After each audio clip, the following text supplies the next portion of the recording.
I was practicing yoga. I was under the guidance of a spiritual guru. I was doing Ayurveda. I was completely in this mystical world, but still claiming Christianity. And God said no. I was a certified yoga instructor with hundreds of hours of training, and it was my passion. My passion was healing. My passion was helping people heal. And little did I know I was deceived, and not until I was saved by Jesus Christ. Our world has been deceived for so long, for many years. This is the reason you find that the people who are trying to get cured of a certain condition, but the treatment perpetuates the condition, and they don't know it.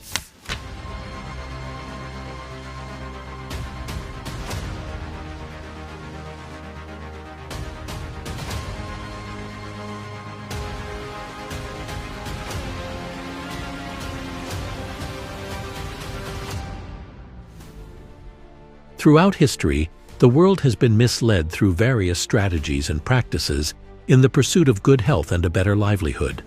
Among these is yoga, a widely recommended exercise. However, many unknowingly open themselves to demonic influences and practices. The word yoga is related to the word yoke, and it means union, and the implication is union with God. The whole purpose of yoga is not just tuning up your body. And in the ancient texts of Hinduism, the Vedas, and the Bhagavad Gita, which is like the Hindu Bible, talks about being yoked with the universal consciousness. It's all about merging your soul with the universal consciousness. Yoga is a Hindu ritual. The word yoga means to marry, to connect, to unite, to combine, to become one with. That's what yoga means, to yoke with. And also, basically, yoga is sun worship. It is actually a spiritual trap to lure people into worshipping false gods. And the word yoga means to be yoked with, to be united with. And here's where the deception comes in. Some will say it will bring you closer to God, but I'm here to tell somebody today that the only thing yoga will bring you closer to is demonic spirits. Absolutely. You know, these are subliminal messages. So they've got to go through a certain religious inclination to give us some exercise. Here's where you have to be wise as a child of God. You know, some of these things look harmless, but just so you know how these things play out. So they hijack the exercises, call them yoga, and yoga has a connotation to a certain religious background. Well, first of all, this is idolatry, because those religions are pagan. They worship many gods. And we know there's only one God. So who are they actually worshiping? They're worshiping demons. This is the biggest sin of the Old Testament, and I would say of the New Testament. When did God get really fired up at his people? When they worship false gods. You can't separate yoga and Hinduism. You can't separate, yeah. So which means then that whether intend to or otherwise, you've got Christians practicing Eastern mysticism. Yeah. What we would call Hindu worship. They may say what they want, yeah, but ultimately that's what they're participating in. Now, most people going to yoga studios doing yoga have no idea about this, nor do they have any really desire to do that. They're mostly there for physical exercise, for, you know, mental health, and something beneficial to their life, to just stay healthy and stay flexible, which are all great things. But the thing is, you are pursuing that under a greater covering, under a greater mission of yoga, which is completely anti-biblical, completely anti-Christian, and will actually end up in extreme demonization. They don't tell you that. So they say, oh, it's normal, it's just exercise. Why did you give it that particular name? Yoga has become very popular, and the world has done a great job of marketing it as an exercise. Research shows that tens of thousands of people around the world, including Christians, now practice the exercise. There is nothing wrong with physical exercise, but these positions are teaching postures with a spiritual purpose, The true religion of yoga is much more than just stretching. So when you're doing these poses, those particular poses, and they're not ordinary poses, they're very odd and distinct. That's like sending up a bat signal to get Batman to come visit you, except it's going to be a demon that's associated with that pose. When they make those poses, they're invoking that particular demon that goes with that pose. That's what the poses were curated for. They were curated to honor false gods, and not only honor false gods, but invite and to yoke with false gods. Poses and sequences to worship the sun, to worship specific gods like Shakti and Shiva and Ganesha. And so yoga stretches are not just regular stretches. The stretch in yoga, each stretch has a meaning to it. So for example, there's a pose called warrior pose, warrior 1, 2, and 3. Okay. So in the warrior pose, the person stretches in certain angles. What they're doing is basically they are doing the act of beheading, which happens in Hindu mythology. That's one example. Okay. So the stretches have meaning, and the stretches have to be done in a certain sequence. You can't change the sequence. They have to be done in a certain sequential order in order to play out the Hindu story or the Hindu mythology. So yoga stretching is a Hindu ritual. It is a physical expression of worship. You can never separate yoga from Hinduism. It's not possible. The roots of yoga are intrinsically pagan. You can't go to a yoga class without having Hindu gods and goddesses all over the walls, without seeing a tarot deck in the corner, without a crystal here, a salt lamp there. Like it's riddle. It's like a demon cave every time you go into a yoga studio. Yoga is widely practiced for relaxation, stress relief, and physical exercise. However, many, including Christians, adopt it without considering its origins. That's where you start. You start with the beginning. Read the history of it. Who were they? What were they like? What were their pursuits? What were their motivations? Then you would know. That'll be easy for you to project that direction, where they're going, what they want to do. From the very beginning, it was a fraud. Yoga's roots trace back thousands of years in ancient India. Originally, it was a spiritual practice focused on meditation. It is not known when the tradition of yoga came into existence, but on the basis of Sankhya philosophy, Patanjali compiled the sutras with precise classifications, sequences, and logic. Ancient Indians had applied a unique technique for seeking knowledge.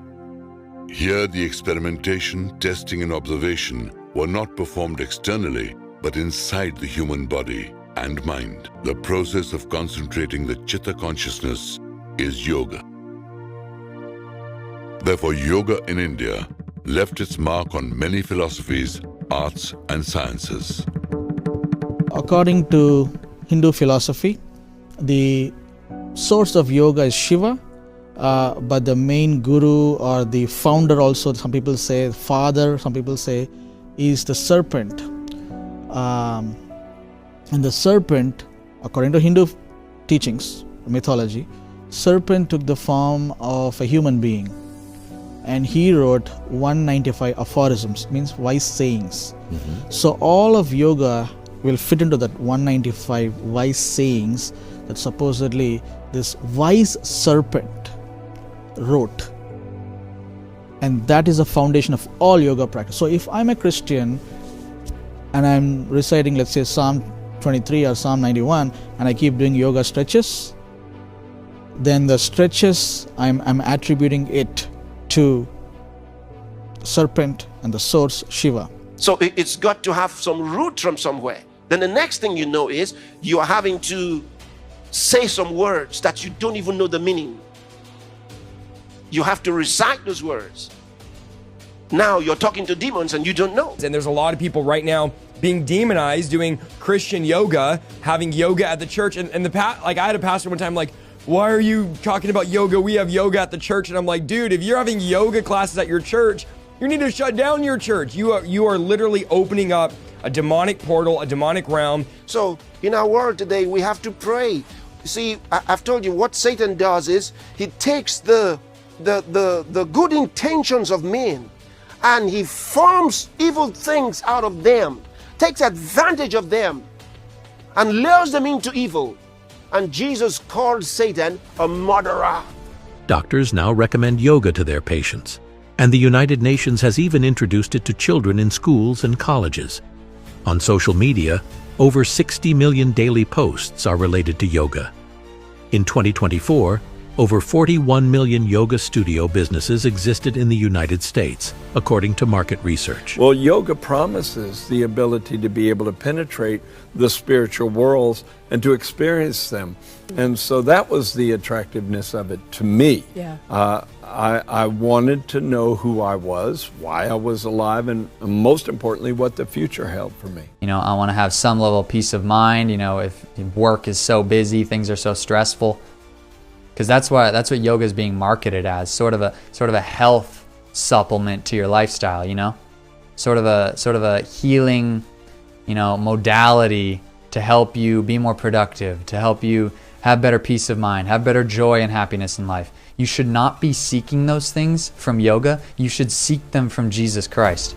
Meanwhile, many unsuspecting Christians have fallen prey to this deception, experiencing not only physical decline, but also mental health disturbances. No one ever told me that I was participating in mysticism. I never got that option to say, yes, I'm in, or no, I'm good. Right. And there were many times on that yoga mat where I was shaking with euphoria, or I was sobbing, like, you know, and now I know I was manifesting, like I'm sobbing on the yoga mat, and I'm like, oh, I'm releasing, this is my release. But nothing was actually being released. It was just a demon manifesting. This is me at the monkey temple after the priest took me into a back room and blessed me. One of the yoga nidra classes is one of the meditations, and she's using a tuning fork on my forehead to open up my third eye. Why do you pay someone to kill you? You know, you pay them to do all this stuff to you. It's amazing how we believe some stuff. I literally had to stop and look at everything and dig deep, because everything that I thought was bringing me peace had led me to just severe anxiety, no sense of peace, dysregulated, I wouldn't say deities, but I would say demons in my home. Apparitions, spiritual harassment, spiritual attacks, involuntary kundalini. I ended up in the ER. One attack dropped me down, and whatever spirit was banging my head on the floor, like for what felt like 2 minutes. And I could hear my husband saying, "What's wrong? What happened?" screaming. But I could hear. Are you actually hitting your head on the floor? I could hear him, but I couldn't. I was taken So was over it like by the possession? spirit. Yeah, I was taken over by a spirit. Remember what he says, my people are destroyed for the lack of knowledge. My people, God said so. He says, my people are destroyed for the lack of knowledge. Yoga is not just the only trap created to lure people into the worship of false gods and cause damage to people. There are other deceptive practices, and one of these includes the spa and massages. You got a pain, it's a massage it. No! You worsen it. Don't let anybody fool you with those spas and massages. Don't let them fool you. That is dangerous to health. A lot of people don't know where their pains came from. All the massaging they did to your neck and your hands and your feet and your back and all of that, tearing of the muscles, a lot of impact. Not good for you. Not good for you. At the moment, you feel it. It's like it's nice. At the moment. Ask any doctor who knows real science. He'll tell you that what I just told you is true. We're talking about massages. They feel great when you're getting them, but do they work? And most importantly, are they really good for you? Everybody's going to get some relief in stress reduction and in pain relief, of course. Dr. Shane McGee, a doctor of internal medicine at the Kelsey-Seybold Clinic, says the biggest benefits are for stress relief and pain control. Massage therapy reduces inflammation to the body, helping to control pain. But Dr. McGee says that is short-lived. We see a change in hormones. Your body produces different hormones in response to massage. We see blood flow, which is probably the most obvious one, I guess, when you're hammering out a muscle or a knot. Massage really helps in the short-term pain for sure. Chronic pain, it can help. If you have an infection, whether it be skin or in general, you should probably stay away. If you have this, all of a sudden, this acute pain which came up out of nowhere, that's not going to be the type of pain massage is really good for. Some side effects? Injuries. The most common injury is bruising from massages. Also, fractures. Those can occur in the ribs. Dr. McGee says if you have any bleeding disorders or vascular issues, massages can be dangerous. And if you're pregnant, it could cause women to miscarry. No more massage. Give yourself the next few weeks without any massage. Those massages are the storehouse of the pain. Maybe you enjoy it. Yeah, but it's dangerous to your health. That's the problem. If it had no dangers and you just enjoyed the feeling, there'll be no problem. I mean, who wants to take away from you something you're enjoying so much? But the truth is, it's damaging your body.